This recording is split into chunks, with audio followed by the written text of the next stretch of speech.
Yosef. Et même dans le Kitsur, on peut le trouver, mais là-bas, il y a les explications. Pourquoi, si le père et la mère ils demandent de faire un thé, pourquoi il doit faire d'abord au père? Parce que la mère, elle a la mitzvah de respecter son père, plus que l'inverse. Les deux, ils doivent se respecter, mais le Rambam, il ramène que le Beferouche, la femme doit respecter le père. Et s'ils sont divorcés, là, il choisit la priorité qu'il veut. S'ils sont divorcés, elle n'a plus la mitzvah de respecter son père, parce qu'ils ont divorcé. Tu comprends? Et donc, il peut faire le café à son père ou à sa mère, comme lui, il décide. Non, il y a pas mal il y a un code de la route, des lois qui sont assez, c'est intéressant en plus. Quelqu'un qui fait tchouva, il ramène quelqu'un qui fait tchouva par Chabad. C'est paradis. Alors il met le gertel, il met tous les habillements comme ça. Alors quand il s'assoit, quand il prie, il doit mettre le gertel, c'est-à-dire la ceinture. C'est les Lubavitch qui font ça. Aussi des chassidim, tous les chassidim ils font ça. Et le père, lui, il est marocain, algérien, tunisien. Il dit à la synagogue, il se moque de lui. Voilà ton père et ton fils, il met le gertel, il se moque de lui, tu vois. Alors il dit à son putain, arrête, chaque fois on se moque de moi, tu vois. Alors, est-ce qu'il doit arrêter de mettre les gardels ou pas? Il y a une déchélote comme ça. C'est pas vraiment l'intérêt direct du père, mais le père, il est embarrassé à cause de ça pour une certaine raison. Alors, si c'est une raison valable, il doit écouter quand même son père. Mais si c'est pas une raison valable, si le père, il dit... il y a une histoire où, avec le Rav Eliashiv, il y avait deux Chavrutot, un Ashkenaz et un Temani.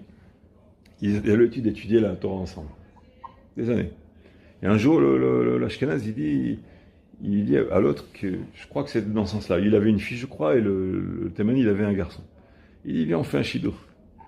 Alors, ok, ils se sont rencontrés, ça a marché. Bon, l'histoire le fait que ça a marché. Baruch Hashem. Le grand-père du côté Ashkenaz, il s'est opposé. Il dit quoi? Il veut que Ashkenazim, tu vois. À la fin, le grand-père, il leur a dit une chose dure. Il a dit, à cause d'eux, il va l'emporter dans sa tombe. C'est-à-dire qu'il va mourir plus jeune à cause de ça, tellement il est en colère. Ils ne savaient plus quoi faire. À la fin, ils ont été voir le Rav Eliashiv. Le Rav Shalom Eliashiv Zatzal. Un des plus grands poskim de notre temps. Et il a été le voir. Ce qu'il a dit, le Rav Eliashiv, il a dit, qu'il meurt le plus vite possible, qu'il laisse tranquille. Qu'il en laisse tranquille. Allez, qu'il meurt et qu'il se taise. Comme ça, il a dit. Tu vois, c'est les Gdolim. C'était Lol Shem Shamaim.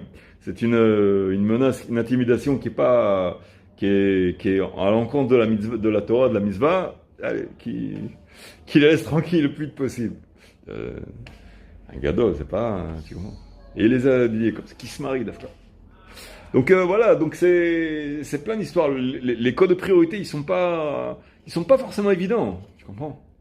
Et ils te diront à l'intimidation, non, comment dirais, c'est le kavod de la famille, ça, qu'est-ce que tu me fais?